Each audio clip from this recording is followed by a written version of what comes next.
Hello मेरे शिक्षक साथियों।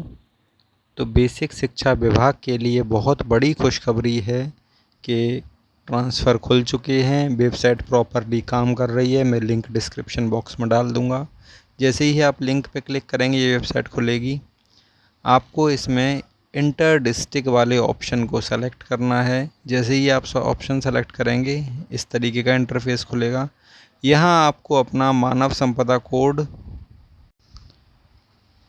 लिखेंगे, जैसे आपका जो भी मानव संपदा कोड होगा, और फिर मोबाइल नंबर जो आपका रजिस्टर्ड मोबाइल नंबर है मानव संपदा पोर्टल पर, और फिर ये कैप्चा भरेंगे। ये सब डिटेल डालते ही आपके नंबर पर एक OTP आएगा जो 5 मिनट के लिए वैलिड होगा। इसमें आप जैसे ही OTP डाल के आगे प्रोसीड करेंगे तो ये साइट है जो मेन ट्रांसफ़र के लिए है। यहाँ साइड में आपको दो ऑप्शन दिख रहे होंगे, होम और फिल प्रिंट एप्लीकेशन। हमें फिल और प्रिंट एप्लीकेशन को सेलेक्ट करना है।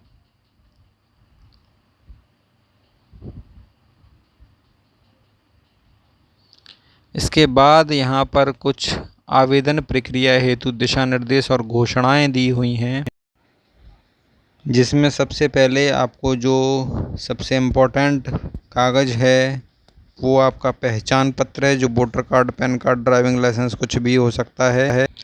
आपको अपने पहचान पत्र की scan copy maximum 20 KB size की अपलोड करनी है। अगर आप ये 20 KB साइज़ में नहीं कर पा रहे हों तो आप मुझे कमेंट सेक्शन में बता दीजिए, मैं उसके लिए भी अलग से वीडियो बनाकर डाल दूँगा। उसके बाद जो नेक्स्ट डॉक्यूमेंट चाहिए हमें वो है फ़ोटो स्कैन कॉपी। मतलब आपका जो रिसेंट या फिर सबसे नया जो फ़ोटो हो वो फ़ोटो की JPG फॉर्मेट में अधिकतम 20 KB तक की फ़ाइल चाहिए। उसके बाद एक सफ़ेद कागज़ पर आप प्रेफर करिए कि सफ़ेद कागज़ पर ही, जो प्लेन पेपर होता है उस पर आप अपने सिग्नेचर करके उसे भी स्कैन करके JPG फॉर्मेट में मिनिमम मैक्सिमम 20 KB का फॉर्मेट बना के आप तैयार कर लीजिए। 12 अंक से संबंधित डॉक्यूमेंट, जो 12 अंक से संबंधित प्रमाण पत्र है उसकी अधिकतम 200 KB की फ़ाइल अपलोड होगी PDF फॉर्मेट में। बाकी JPG फॉर्मेट है, ये PDF फॉर्मेट में होगी। जो पति पत्नी आपस में 10 मार्क्स 10 नंबरों का लाभ लेने के लिए, ऑब्वियस सी बात है कि अगर शादीशुदा पति पत्नी हैं, विभाग में हैं, तो वो इस चीज़ का लाभ ज़रूर लेंगे। तो उसके लिए मैं बहुत ज़रूरी जानकारी बता दूं, अगर पति मतलब हस्बैंड अप्लाई कर रहे हैं तो उन्हें अपनी पत्नी का सेवा प्रमाण पत्र, जो ABSA से प्रमाणित होकर फॉरवर्ड होके BSA ऑफिस की मोहर लगेगी, वो अपलोड किया जाएगा। और अगर पत्नी अप्लाई कर रही हैं तो पति का प्रमाण पत्र। इस चीज़ को हम ऐसे भी समझ सकते हैं, मान लो कोई हस्बैंड अप्लाई कर रहा है तो उसकी सभी डिटेल, नियुक्ति और जो भी डिटेल है वो सब मानव संपदा से आप लोगों की पहले से ही मौजूद होगी। किसी पति को अप्लाई करने के लिए पत्नी का डॉक्यूमेंट लगाना पड़ेगा, सेवा प्रमाण पत्र, और पत्नी के लिए अपने पति का सेवा प्रमाण पत्र जरूरी है। ये सारी चीज़ें होने के बाद हम यहाँ जो ये बॉक्स है इस पर टिक करेंगे। इस बॉक्स पर क्लिक करते ही नीचे आई एग्री का आपको बटन दिख रहा है, ये देखेंगे। आई एग्री पर क्लिक करते ही हमारे सामने एक नई विंडो ओपन होगी। उसमें अध्यापक के शैक्षिक सत्र हेतु ये अपने ऊपर आवेदन पत्र वगैरह लिखा है। इसमें जो चीज़ें चेक करनी है वो मानव संपदा पोर्टल पर जो उपलब्ध विवरण है, वर्तमान तैनाती का जनपद ग्रामीण है या नगर क्षेत्र है, कार्यरत विद्यालय, नाम, लिंग, मानव संपदा ID, पत्र व्यवहार का पता, पदनाम, जन्म तिथि, मौलिक नियुक्ति, ये सभी चीज़ें अच्छे से चेक कर लेंगे। जैसा कि मैंने अभी बताया था कि हस्बैंड वाइफ में हस्बैंड को वाइफ का लगाना होगा प्रमाण पत्र, क्योंकि जो आवेदक है उसका पूरा डाटा मानव संपदा पोर्टल से यहाँ पर आपको शो होने लगेगा। आप इसमें अपनी सभी जो डाटा हैं इसे बहुत अच्छे से चेक कर लें। और इसके बाद चलते हैं जो नेक्स्ट इसका पेज होगा। इसमें यहाँ है इसमें सबसे ऊपर है, ऊपर अंकित मौलिक नियुक्ति तिथि सही है, अगर सही है तो यस, नहीं है तो नो करके इसमें आगे ऑप्शन मौलिक नियुक्ति की तिथि जो भी सही हो वो लिखेंगे। कार्यरत का जो जनपद है जिसमें आप कार्यरत हैं उसकी तिथि सही है, अगर सही है तो यस, नहीं है तो नो करके आगे बॉक्स में नया ऑप्शन आप भर देंगे जो सही होगा जन्म तिथि के लिए। इसी तरीके से इसके बाद है क्या आप विवाहित हैं, तो इसमें सेलेक्ट करके यस और नो भरना होगा, विवाह की तिथि लिखनी होगी। उसके बाद ऑप्शन है क्या जीवन साथी सरकारी सेवा में कार्यरत है, यहाँ यस और नो भरना है। उसके बाद जैसे ही आप यस और नो भरेंगे इसके जस्ट सामने ऑप्शन दिया हुआ है जीवन साथी के सरकारी विभाग का नाम, इसमें विभाग सेलेक्ट करना है। फिर दिव्यांगता बतानी है कि आप दिव्यांग हैं। उसके बाद इसमें आपको दिव्यांगता का प्रतिशत भरना है। उसके बाद ऑप्शन है पूर्व में अंतर जनपदीय स्थानांतरण लिया है, अगर हाँ तो इसमें यस कर देंगे। और पूर्व में स्थानांतरण की तिथि जब भी आपने स्थानांतरण लिया हो, जैसे 2020 में स्थानांतरण हुए थे तो अगर किसी ने 2020 में लिया तो 2020, या जिसने जिस डेट में लिया है वो इसमें डाल देंगे। उसके बाद ऑप्शन आता है ईमेल आईडी। मैं आप सभी को सजेस्ट करूंगा आप ईमेल आईडी ज़रूर डालिए। अगर फ़ोन पर डिटेल नहीं आ पाती है तो आपकी ईमेल आईडी पर अपडेट आते रहेंगे। उसके बाद है फ़ोटो युक्त पहचान पत्र।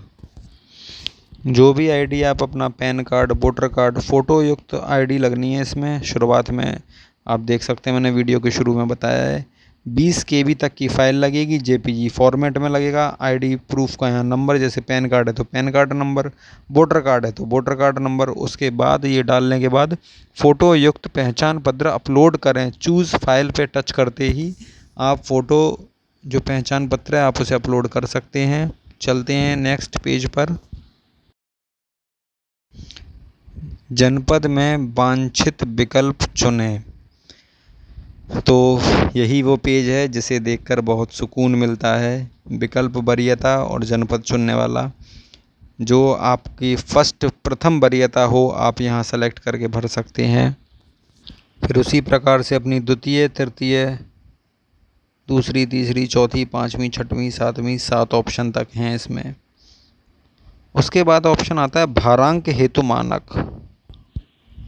अगर असाध्य रोग या किसी गंभीर रोग से ग्रसित अध्यापक या अध्यापिका, स्वयं पति या पत्नी, अविवाहित पुत्र या पुत्री है तो उन्हें 20 नंबर का भारांक मिलेगा। इसका सर्टिफिकेट भी आपको लगाना पड़ेगा। अगर आपका ये ऑप्शन है तो आप इसके विकल्प वाले ऑप्शन में टिक कर सकते हैं। उसके बाद है ऑप्शन दिव्यांग अध्यापक अध्यापिका। उसके बाद जो थर्ड वाला ऑप्शन है वो है पति पत्नी वाला। अगर आपके पति या पत्नी किसी भारत सरकार की किसी सेवा में या फिर बेसिक शिक्षा की किसी सेवा में कार्यरत हैं। फिर फोर्थ ऑप्शन है एकल अभिभावक पुत्र या पुत्री, कोई ऐसा टीचर, महिला या पुरुष कोई भी जिनका पुत्र या पुत्री जिनके लालन पालन करने के लिए वो अकेले ही अभिभावक हों, तो वो इस ऑप्शन में टिक करके 10 नंबर का भारांक ले सकते हैं। फिफ्थ ऑप्शन है राष्ट्रीय पुरस्कार प्राप्त अध्यापक अध्यापिकाएं। ऐसे टीचर्स को 5 नंबर का भारांक मिलेगा। इसी तरीके से राज्य पुरस्कार प्राप्त अध्यापक अध्यापिकाएं उन्हें 3 नंबर का भारांक मिलेगा। भारांक हेतु मानक के दस्तावेज अपलोड करने हैं जो 2 से 200 KB की PDF फाइल होगी। कौन सा डॉक्यूमेंट किस फॉर्मेट में अपलोड करना है और कितने साइज़ तक का करना है ये वीडियो के शुरुआत में मैंने बताया हुआ है। आप वहां जाकर उसका स्क्रीनशॉट ले सकते हैं, चाहे तो आप उसे देख सकते हैं। उसके बाद है स्वयं का नवीनतम फ़ोटो। ये चीज़ भी मैंने बताई है वीडियो के शुरू में। 20 KB की JPG फाइल इसमें अपलोड की जाएगी। ये सभी डिटेल्स सावधानी पूर्वक भरने के बाद यहाँ एक घोषणा दी हुई है जो कुछ इस तरीके से है। मैं शपथ पूर्वक अभिकथन करता हूँ, करती हूँ, मेरे द्वारा ऑनलाइन आवेदन, ये सारी चीज़ जो है मैं नहीं पढ़ के बता रहा हूँ। इस तरीके से घोषणा है। आप यहाँ जो एक बॉक्स दिखाई दे रहा है आप इस पर टिक करेंगे। उसके बाद ये कैप्चा कोड डालेंगे और ये सब कैप्चा कोड डालने के बाद भगवान का नाम लेकर फाइनल सबमिट बटन पर आप टच कर दीजिए। आपका फॉर्म जो है ट्रांसफ़र के लिए वो सबमिट हो जाएगा। और सबसे इम्पोर्टेंट बात, जो मेरे शिक्षक साथी या शिक्षिकाएं इस ट्रांसफ़र प्रक्रिया में अप्लाई नहीं कर पा रहे हैं या अप्लाई करने के बाद उन्हें अपना मन मुताबिक जनपद नहीं मिलता है या उनका ट्रांसफ़र नहीं होता है, तो मायूस होने की कोई ज़रूरत नहीं है, क्योंकि यह एक मात्र ट्रांसफ़र प्रक्रिया है। ये हमारी लाइफ का एक बहुत छोटा सा हिस्सा है, ये हमारी पूरी लाइफ नहीं है। इस ट्रांसफ़र में होने ना होने से हमारी जॉब पर या फिर हमारी लाइफ पर कोई बड़ा प्रभाव नहीं पड़ेगा। मैं मानता हूँ जो शिक्षक अपने गृह जनपद से दूरी पर जॉब कर रहे हैं, जिनका कार्यरत जनपद अपने घर से काफ़ी दूर है, वो लोग इसमें ना होने से मायूस हो सकते हैं। लेकिन मायूस होने की कोई बात नहीं है, क्योंकि ऐसे मौके पूरे सेवा काल में बहुत बार आएंगे। जहाँ हम अभी जॉब कर रहे हैं, जो आपका अभी वर्तमान तैनाती है, वहाँ आप बहुत अच्छे से अपनी सेवा दे रहे होंगे। और ये सारी चीज़ें तो लाइफ में लगी रहती हैं, ये बहुत छोटे छोटे फेजेज़ हैं, इन सब के लिए परेशान होने की कोई ज़रूरत नहीं है। तो आप खुशी खुशी इस आवेदन को फिल करिए, इस आवेदन प्रक्रिया में भाग लीजिए ट्रांसफ़र में। मेरी आप सभी के लिए शुभकामनाएं हैं कि आप सभी लोगों को अपना मन मुताबिक जनपद मिल जाए।